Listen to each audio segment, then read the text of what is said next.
Hello everyone and welcome to the biology lecture series. And today we'll be discussing some of the practice problems that are related to the chapter control and coordination. So in the previous lectures, we have talked about the coordination, how the coordination takes place in the plants. Alright, then we studied about the movement in the plants. We also studied about the phytohormones, which are synthesized by the plants. So there were 5 kinds of phytohormones: auxin, gibberellin, cytokinin, ethylene and abscisic acid. Okay, we studied about the roles of each of it. And then we also studied about the coordination in the animals. Okay, and then in the end we studied about the nervous system present in the hydra, grasshopper. So in this session we'll be solving and discussing some of the objective type questions that are related to these topics that we have studied in the previous lectures. Now, phytohormones. What are phytohormones? So these phytohormones, these are produced by the plants. So phyto is a term related to the plants. Clear? So these are nothing but these are the chemical substances that are these chemical substances, these are synthesized by the plants. Clear? And they are the product of the metabolism. Okay, so these hormones, they are the product of the metabolism. Clear? Now let's have a look at the options. Hormones, first option is hormones regulating growth from seed to the adulthood. Phytohormones are hormones regulating the secondary growth. Okay, third option is growth regulators. Okay, synthesized by plants and influencing their physiological processes. And the fourth option is phytohormones are hormones regulating the flowering. Clear? So what should be the answer here? Let's have a look at the answer here first. So answer should be option number C. So phytohormones, they are a kind of growth regulators. Means they regulate the growth and they are synthesized by the plants. That's why they are known as the phytohormones. And they influence lot of physiological processes in the plant. Okay, so these are the main functions of the phytohormones. Let's have a look at the explanation. So phytohormones, they are also known as the plant hormones.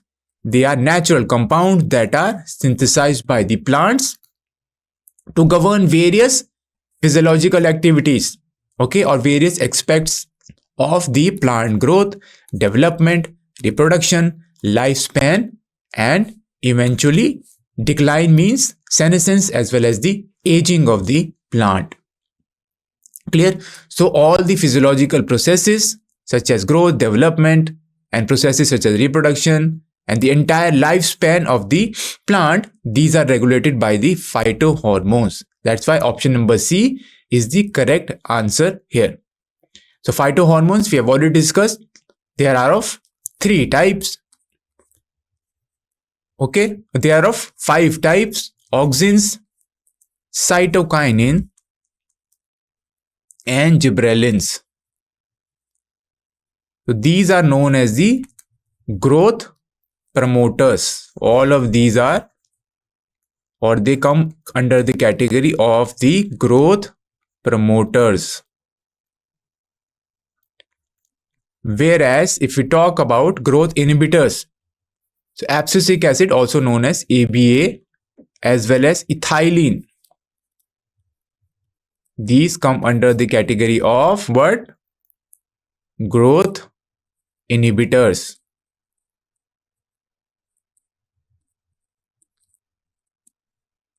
Okay, so we have already seen what is the role of auxin. It helps in the cell elongation. Okay, it helps to maintain the apical dormancy. Okay, then there were a lot of other functions. It helps in the root initiation also. Okay, cytokinin, if you talk about cytokinin, again this is involved in the cell division and it delays senescence. Gibberellins, it helps in the elongation of the stem and it also helps to break the seed dormancy and helps in the seed germination. Whereas ABA is also known as stress hormone. So it induces the dormancy in the seed and the bud. Ethyrene also, it causes the abscission and it also has lot of growth inhibiting effects. Clear? Now let's talk about the next question, which is the natural plant hormone were first isolated from. So hormones, they can be of two types. Okay, some are natural, means they are produced by the plant, and some can be synthetic. Okay, for example, if we talk about auxins, so these auxins can be natural as well as synthetic. What are the examples of the natural auxin? It is indole acetic acid, IAA. Okay, then indole butyric acid. This is known as IBA. Clear? So these are natural auxins. Then we have synthetic auxins.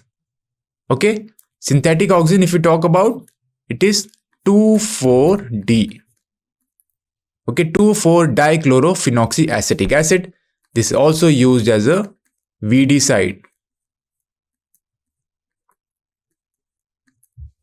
Clear? So hormones can be natural or synthetic. So here we were talking about the auxins. Similarly, we have gibberellins and cytokinins. There are natural cytokinins and synthetic cytokinins. Now let's have a look at the option. The first natural plant hormones were isolated from. First option is cotton fruits, spinach and rice plant. Second is Avena coleoptile and the fungus Gibberella. Next option is corn germ oil and the human urine. Fourth option is human urine and the rice plant. So answer, you already know the answer. It should be option number B. So natural hormones were isolated from Avena coleoptile and the fungus Gibberella. Okay, so auxins, they were isolated from the Avena coleoptile. Clear? So it was isolated from the agar plug. So there was agar plug experiment. I have already told you briefly what was agar plug experiment. Okay, so you know auxins, they are synthesized where? Auxins are synthesized in the apical meristem. Okay, they are synthesized in the apical meristem. Okay, now this experiment was done on the Avena coleoptiles, known as the Avena tip coleoptiles. So what was done? Briefly, I will again tell you. So if this is the Avena coleoptile, this tip region, this was synthesizing what? Auxins. So auxins are synthesized in the apical meristem such as shoot apical meristem. So this is the tip of the Avena coleoptile.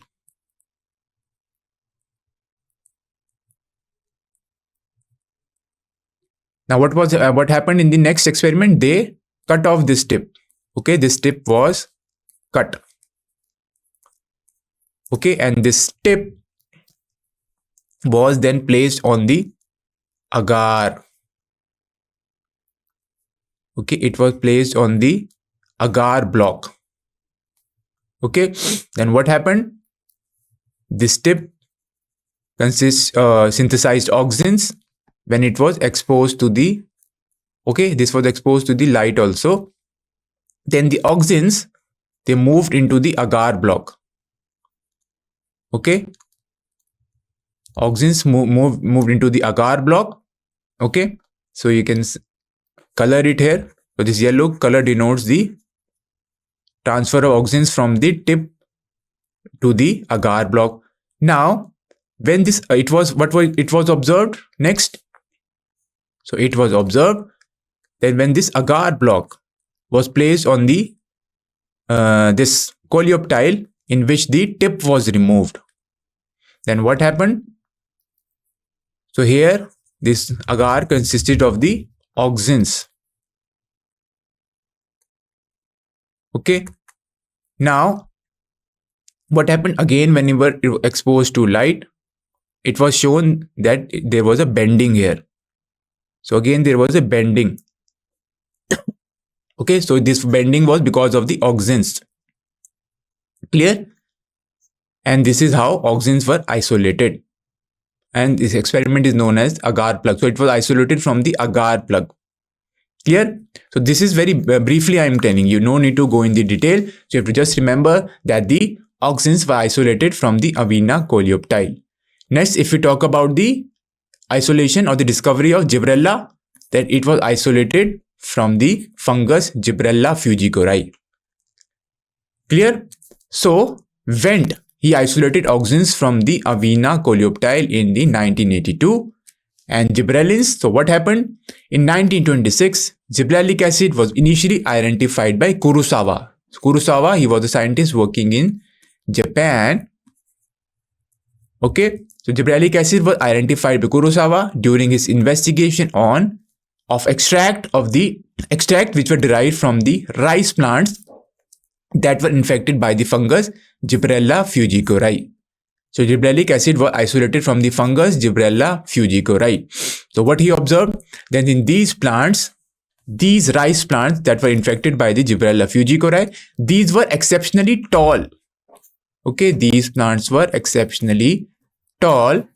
Okay, and why they were tall? Because of the production of the chemical that was later isolated and named as gibberellin, gibberellic acid. Clear?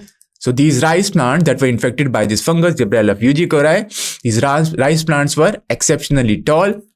Okay, and so this disease is also known as foolish seedling disease. Okay, because the plants were exceptionally tall. Clear? Now later Yabuta, Sumuki and Hayashi, they were also scientists working in Japan. They isolated this chemical that lead to the exceptionally tall growth of the rice plants, and they named it as gibberellic acid. Clear? Now next question is, if the tip of a seedling is cut off, then the growth as well as the bending ceases because it hampers, let's have a look at the option, perception of the light stimulus, transpiration, control and coordination, and fourth option is photosynthesis. So you know transpiration, it is done through stomata. And what is transpiration? Transpiration is the loss of water from the leaf surface. Loss of water from the leaf surface in the form of water vapor. In the form of water vapor. Alright, this is clear. Now control and coordination. Okay, we have already studied control and coordination. If we talk about humans or animals, okay, nervous system was involved as well as the endocrine system was involved. If we talk about plants, okay, so again, in plants, you can see control and coordination is done by what? It is done by the, you can say, some stimulus. So plants receive some stimulus, okay, such as you can say light or change in the temperature. Then this signal is transferred to the inside of the plant, and then a response is generated. Okay, if we talk about photosynthesis, photosynthesis is nothing but it is the conversion of light energy into the chemical energy. Okay, so photosynthesis, what happens? Carbon dioxide fixation takes place. So carbon dioxide combines with the water in the presence of sunlight and the chlorophyll. Sunlight and chlorophyll are essential for carrying out the photosynthesis. And chlorophyll, these are the photosynthetic pigments that are involved in the capturing of the light. And what is produced during photosynthesis? Glucose molecule. So C6H12O6 is produced, along with this oxygen is evolved and water is also generated. So if you balance this equation, you can write like this. Okay. So in photosynthesis, you can see Carbon dioxide fixation takes place, and what is generated? Glucose is being generated. So what should be the answer here? Option number A should be the correct answer. So perception of light stimulus will be hampered because the tips, okay, you can say tips or the apical meristem. Which kind of apical meristem? Here we are talking about the shoot apical meristem. So these helps in the perception of the light. Now let's talk about the next question, which is a plant bends towards the source of the light when exposed to the light on only one side. So these type of movements we have already discussed. These are known as the curvature movements, and these are due to what? These are due to the differential growth.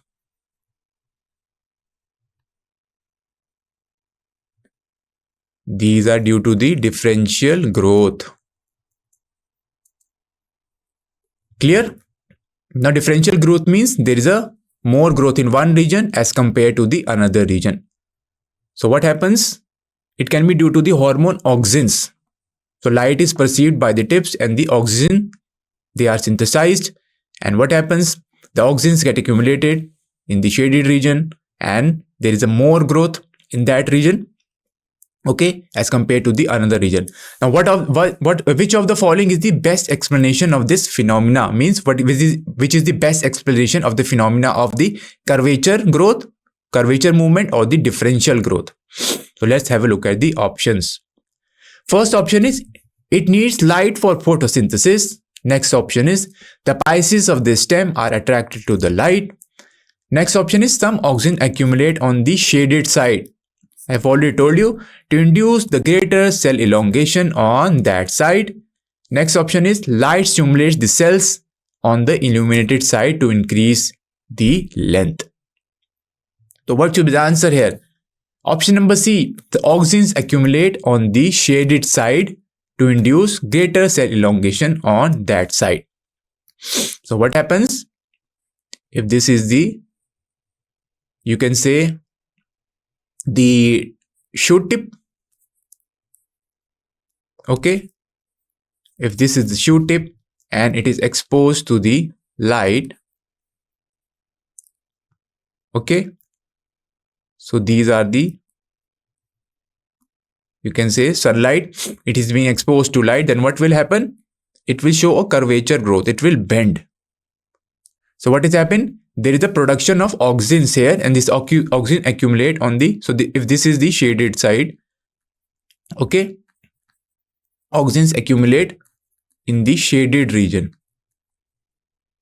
And then what happens? What is the role of auxins? Auxins, they help in the cell elongation. So auxins, they accumulate in the shaded region and there will be more growth, you can say, in the shaded region, and this will lead to the bending, okay, and this will lead to the bending. Clear? Now let's talk about the next question. Next question is the movement of the plant organs in response to the force of gravity. So here we're talking about the gravity. This is called, first is the hydrotropism, second is geotropism, third is heliotropism, and fourth is phototropism. Clear? So let's talk about all of these terms. What is hydrotropism? So hydrotropism, it means the movement of the roots, you can say. Here what happens? There is a movement of the roots in this away, or it can be towards also. Towards what? Towards the moisture. So this hydro is the term related to water. Clear? So this is how you define hydrotropism. Then geotropism, it is the movement, okay, away or from towards the gravity, or you can say movement in response to gravity. Clear? So roots, you can say roots are positively geotropic, okay, because they move towards the gravity. And if you talk about the stem, they are negatively geotropic. So stems, they are negatively geotropic, whereas roots, they are positively geotropic. Now heliotropism. Okay, so heliotropism and phototropism are quite similar, but what is the difference? So if we talk about the heliotropism, so it is the movement of the part of the plant. Okay, you can also call it as the directional movement, or you can say directional growth or directional movement towards the light or towards the sunlight, you can say. Example is the movement of the movement of the sunflower. Okay, you can see sunflower, it moves, okay, towards the sunlight. So here the flower is moving and not the plant is moving. Whereas what is phototropism? So this phototropism is the growth of the plant. Okay, so it is also known as the growth movement.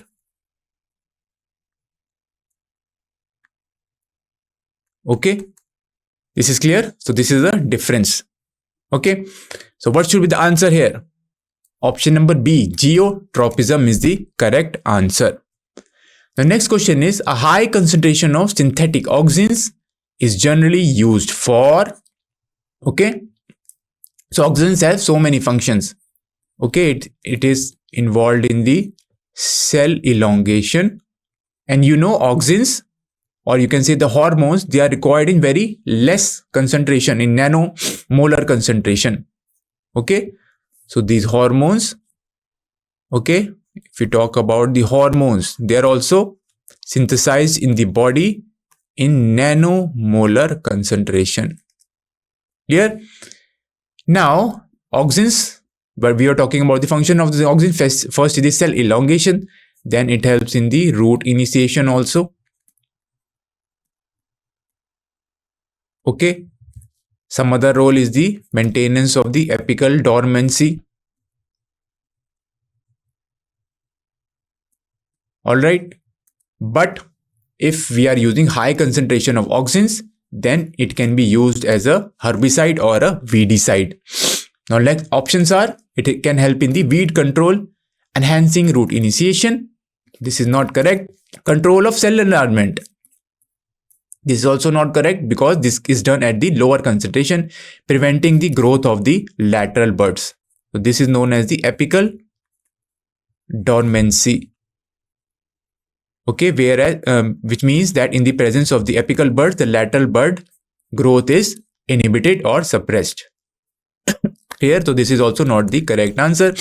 These three are happening at the low concentration of auxins. At higher concentration, it can be used to control the weed. Means it acts as the weedicide. It acts as the weedicide. Okay, an example of a synthetic auxin that is used as a weedicide is known as 2,4-D. Okay, 2,4-D is used as the weedicide or the herbicide.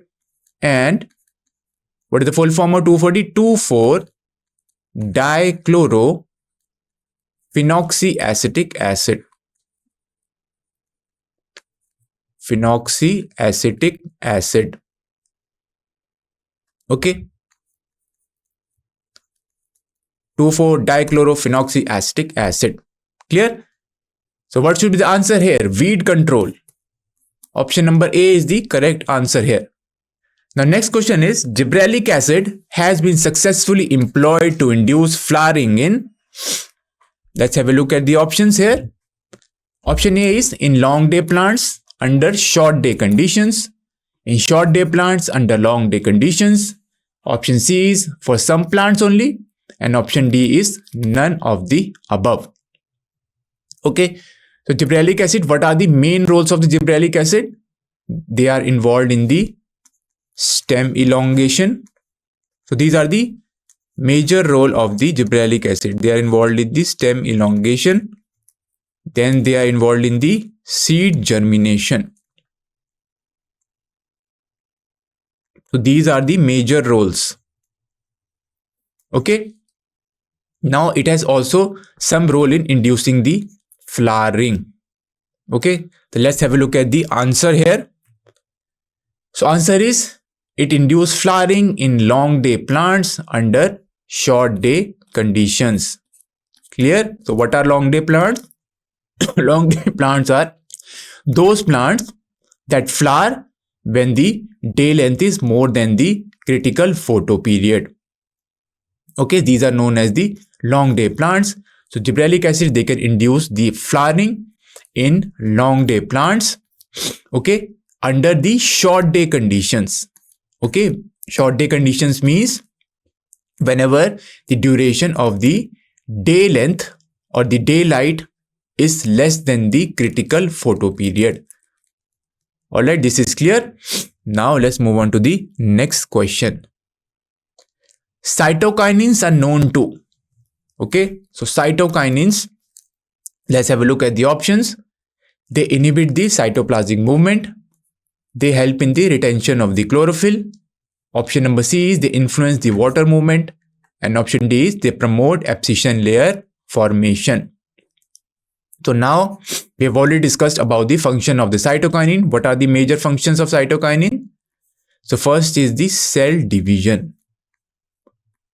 Cytokinin, it also comes under the category of the growth promoters. So let's talk about the major role of cytokinin. First is the cell division. And second major role that cytokinin do is the delay of the senescence. Okay. They delay the senescence process. Okay. And how they delay the senescence? Okay. By first, they help in the, you can say, translocation of the nutrients to the region where the cytokinin is applied, you can say. So if you apply cytokinin exogenously on the surface of the leaf, then all the nutrients will be translocated to that region. Clear? So first of all, how they delay the senescence? Okay. By transferring, you can say, or translocating the food, or you can say the nutrients, okay, to the area where cytokinin is applied. So I'm talking about the exogenous application of the cytokinin here. Okay, it's applied exogenously. Okay, then it because of this there is the, you can say, delay in the senescence, and what will happen, there will be the retention of the chlorophyll also. Okay, and because of this what happens, there is retention of the chlorophyll for a longer time, because now the chlorophyll is stabilized. Okay, and it has the cells have got all the materials for the synthesis of chlorophyll also. Okay, other options: inhibit cytoplasmic movement. This is not correct. Influence the water movement. So cytokinin has no role in influencing the water movement. Okay, and it also doesn't promote the abscission layer formation. So what should be the answer here? Answer is help in the retention of the chlorophyll. The next question is ethylene is a. So ethylene, let's have a look at the options first. It is a solid hormone, gaseous enzyme, gaseous hormone, or it is a liquid gas mixture. So ethylene It comes under the category of the growth inhibitor. Okay, it comes under the category of growth inhibitor. It is also known as the ripening hormone because it helps in the ripening of the fruits. Okay, and it is a gaseous hormone. Okay, so what should be the answer here? Answer should be option number C. It is the gaseous hormone. Clear? The next question is, pineapple can be made to flower, okay, in off season by, let's have a look at the options, zeatin, ethylene, or by change in the temperature, or by providing the pineapple with short days. Okay, let's have a look at the answer here. So zeatin, it is a kind of, you can say, cytokinin. Ethylene, we have studied, it is a gaseous hormone and it is involved in what? It is involved in ripening. Change in temperature, let's see, and providing short days. Okay, so what should be the answer here? So change in temperature doesn't lead to flowering, but the cold, if you give the cold temperature treatment to some plants, cold temperature treatment means at 4 degrees Celsius, and this process is known as vernalization. So vernalization helps to induce the flowering. So in this, what happens? The plants are exposed to the cold temperature. Clear? So cold treatment is given to the plants, and this will induce the flowering. But this is not done in the case of pineapple. Short days also won't help in the flowering. So what should be the answer here? Ethylene, which is the gaseous hormone, this can induce flowering in the pineapple. Alright, so this was the end of this lecture. Hope you can now solve all the questions related to the topics that we have studied. Okay, thank you very much for listening. We'll meet again in the next lectures.